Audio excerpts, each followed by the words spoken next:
Le problème du logement sur l'île de Ré est une chose avérée. À l'année, les Rétais rencontrent des difficultés à se loger car tous les ans, les prix de l'immobilier augmentent. La plupart des maisons de l'île de Ré sont des résidences secondaires et restent ainsi inoccupées une partie du temps. Île de Ré TV a voulu donner la parole à ces Rétais qui galèrent pour trouver et garder un logement dans le secteur privé, car si votre propriétaire souhaite vendre l'appartement ou la maison que vous occupez en tant que locataire, il choisira bien entendu de vous remercier par lettre recommandée. À vous ensuite de retrouver un nouveau logement à prix raisonnable. Eh bien, c'est vraiment pas garanti. Quant aux logements sociaux, la traversée du désert est très longue. Alors, quelle solution reste-t-il ? Dormir dans sa voiture ou dans un bungalow? Deux solutions précaires qui ne donnent pas vraiment le sourire. Max Doué, notre Rété fort sympathique, se retrouve dans cette situation. Il va devoir quitter son logement chaleureux le 27 février prochain avec une seule alternative possible, celle de partager un bungalow que lui louera la mairie de Saint-Martin-de-Ré pour 300 € mensuels. De la promiscuité en perspective. J'entends déjà au loin certains d'entre vous marmonner, dans ce cas, il n'a qu'à partir de l'île de Ré. C'est bien connu, quand on veut piquer un chien, on dit qu'il a la rage. Non, un peu de sérieux. L'île de Ré est un endroit merveilleux où il fait bon vivre. Mais pourquoi ce privilège serait-il exclusivement réservé à ceux qui ont le sou et non pas à ces petites mains qui font vivre l'activité touristique du territoire? Sans eux, plus d'accueil touristique, plus de restaurants, plus de grandes surfaces, plus de vie, quoi. Max Doué. Ce qui se passe, c'est qu'en fin de compte, ici, sur l'île de Ré, c'est un super endroit, je m'y sens bien, et du coup, je me retrouve à vouloir quitter mon appartement parce qu'en fin de compte, le bail se termine. Et comme je suis saisonnier sur l'île, où tout se passe bien depuis quelques temps déjà, depuis des années, où j'ai fait plusieurs boulots de saisonnier sur l'île, donc je m'aperçois qu'avec une lettre de huissier, il faut que je m'en aille de cet appartement, où je me sentais bien. Et du coup, à partir du mois de février, le 27 février au soir, il faut que je quitte ces lieux où j'aimais bien m'y retrouver. Et du coup, ça me tient à cœur, ça m'embête de partir d'ici, mais j'ai pas de choix. Et du coup, j'étais en mairie pour demander quelle solution on pouvait trouver. Ils m'ont bien reçu, très sympathiquement. Et du coup, j'ai rencontré Monsieur Dechette, ainsi que Pascal Swart dans leur bureau. Et ils m'ont proposé un mobil-home partagé. Mais par contre, moi, mes meubles, ça m'embête un peu parce que je peux pas les mettre dans le mobil-home. Et ça va me crever le cœur, quoi. Donc j'ai acheté plein de choses et je peux pas en racheter d'autres parce que je gagne pas non plus des millions.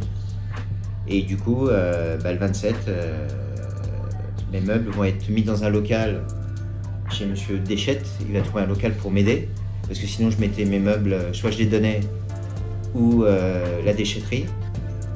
Et donc la solution, c'est un petit local qui va me passer le temps de me retrouver un autre appartement où je puisse m'épanouir, etc. Parce que là, je suis un peu dans le stress. Le décret du 25 août 2023 a inscrit les 10 communes de l'île de Ré en zone tendue, leur permettant de majorer la taxe d'habitation sur les résidences secondaires et autres locaux meublés non affectés à l'habitation principale. La majoration peut aller de 5 à 60% et s'applique dès 2024. Ainsi, 3 communes, Les Portes, Saint-Clément et Rivedoux, ont fait le choix de la surtaxe. C'est la commune de Sainte-Marie-de-Ré. Elle a délibéré pour une application en 2025. Jusqu'à 70% de résidences secondaires, ce sont les chiffres observés par la communauté de communes de l'île de Ré en fonction des coins de l'île. Une situation qui provoque une forte pénurie de logements pour ceux qui vivent sur l'île de Ré 365 jours par an, comme pour les saisonniers qui ne trouvent pas de solution lorsqu'ils viennent travailler l'été. Il semblerait que la communauté de communes de l'île de Ré aille plus loin sur le logement social. L'objectif serait d'avoir environ 2000 logements, tandis que nous en sommes à un peu moins de 1000 aujourd'hui. Se demande par rapport à cette île, avec tous ces loyers qui sont exorbitants, les B&B qui prennent tout, les maisons secondaires où je me balade partout sur l'île et je me dis mais c'est quoi tous ces volets vides? Et je me dis c'est pas possible. Et quand je vois que aux Portes, à Saint-Clément ou à Rivedoux, il y a des surtaxations pour les gens qui font de la maison secondaire, etc. Et que dans d'autres villes sur l'île de Ré, cette loi, elle s'applique pas. Donc c'est normal qu'on se retrouve des fois dans des situations de merde. Et moi, ça me dérange parce qu'à l'heure actuelle, comme d'autres personnes qui sont comme moi, ils sont tristes d'en arriver à cette situation-là où ils sont obligés de partir de chez eux, soit dormir dans leur voiture, parce qu'ils travaillent ici sur l'île, et c'est compliqué. Il faut que ça s'arrête, tout ça, les B&B, les machins, la finance. Et en fin de compte, je m'aperçois que les élus sont très gentils, mais la finance a tellement de pouvoir que j'ai l'impression qu'ils sont pris dans cet engrenage-là et que voilà, ils ne peuvent rien faire. Et c'est toujours ceux qui, les petites mains, qui font marcher l'économie de l'île de Ré, ceux qui en pâtissent en fin de compte. On ne les traite pas bien parce qu'on ne leur donne pas de logement possible. Exactement. Donc il n'y a pas assez de logements, il faudrait en construire encore plus, encore plus, encore plus. Encore plus, ou sinon un appartement BNB, un appartement pour le locatif. Que ce soit à part égale, pour qu'on puisse aider cette île qui ne devienne pas une île fantôme. Je vois que des fois il y a des saisonniers qui vivent à 4-5 dans un mobil-home, comme des lapins clapiers, des lapins à clapier. Et je me dis, mais c'est pas normal, parce qu'ils n'ont pas de vie, ils n'ont rien.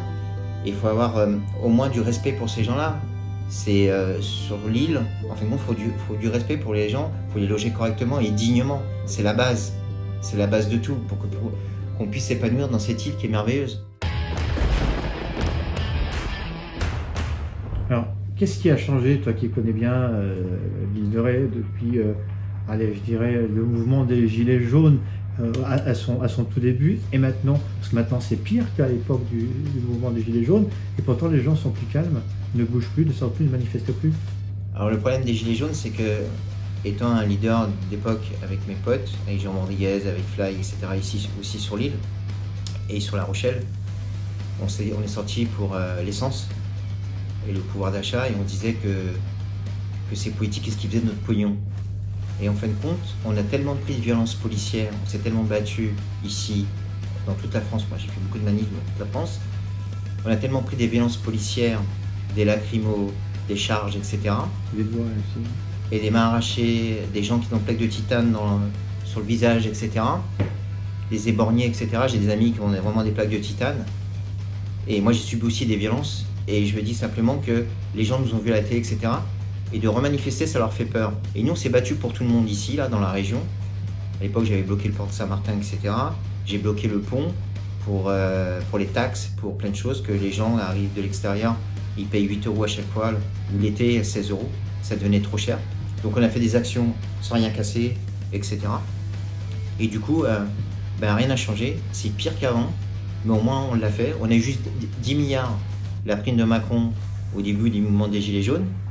C'est le reste, ça n'a pas suivi parce que les gens ne nous ont pas suivis. Et si toute la population de France nous avait suivis pendant le mouvement des Gilets jaunes, on n'en serait pas là aujourd'hui. Parce que les gens sont devenus individualistes et ils sont dans leur milieu et dans leur confort. Et après le reste, peu importe. Et, je pense qu'il y aura d'autres actions qui vont arriver, mais pour le moment, je ne peux rien dire parce que j'en ne sais pas plus. Mais je ne peux pas tout dire aussi devant les caméras. Donc voilà. Les Gilets jaunes, c'est des métaphores. Et tous les gens que je connais au niveau des Gilets jaunes, ils sont tous là. Mais je pense qu'il va y avoir un autre mouvement qui va arriver, qui va être beaucoup plus dur, parce que les gens, ça en ont vraiment ras-le-bol. Il n'y a que les riches qui s'en sortent, ceux qui ont tellement d'argent, un trône, 2 trônes en or, etc.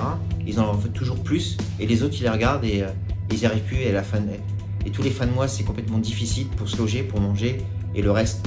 Et l'île de Ré, on pourrait faire des choses vraiment sympas, franchement bien. Si les élus mettaient la main à la poche pour nous aider, ça serait vraiment une belle histoire sur l'île de Ré.